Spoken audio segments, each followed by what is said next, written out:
Isinugod sa ospital ang mahigit 70 estudyante na nakaranas ng anxiety at panic attacks kasunod ng pagyanig ng magnitude 4.4 na lindol sa Northern Luzon. May unang balita, si Jamie Santos.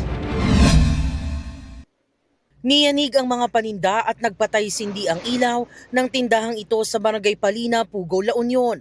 Alas 10:30 ng umaga, tumama ang magnitude 4.4 na lindol. Agad na napatakbo ang batang yan sa kanyang nanay. Nabalot din ng takot ang ilang residente sa Barangay Poblacion West dahil sa pagyanig. Naramdaman din ang pagyanig sa isang shopping center sa bayan ng Agoo. Napakaripas ng takbo ang mga tao roon. Ongoing po yung mga pag-inspect din ng mga DRMOs natin dito sa La Union kung may mga damages po. Naramdaman din ng lindol sa ilang bahagi ng Benguet, gaya sa Benguet National High School.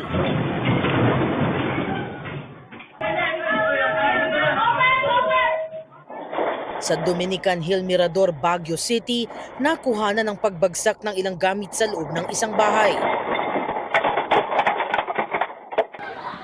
Napalabas din ang estudyante ng San Vicente Elementary School.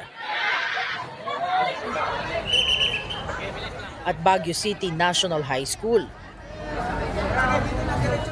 Ang ilan sa kanila nawalan ng malay dahil sa pagyanig. Ang dami pong mga bata dito, ang mga inimatay.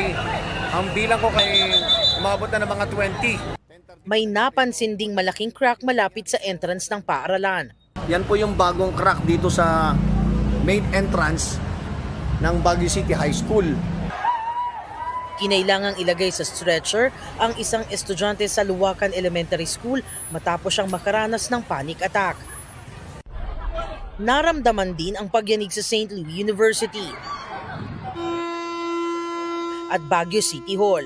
Maging kalmado at sundin po natin ang ating drill, duck, cover and hold. Nag-ikot na rin ang mga otoridad sa lungsod para mag-inspeksyon. Ayon sa PHIVOX, hanggang intensity 4 o moderately strong ang naranasan sa ilang bahagi ng La Union at sa Baguio City. 23 kilometers ang lalim ng pinagmulan ng pagyanig. Ito pong lindol na nangyari sa may La Union, ito po ay tectonic ang origin. Inland po ito na nasa may La Union, meron po tayong active fault na gumalaw, nag-generate po dyan. Paalala ng PHIVOX, dapat laging alerto at handa ang publiko.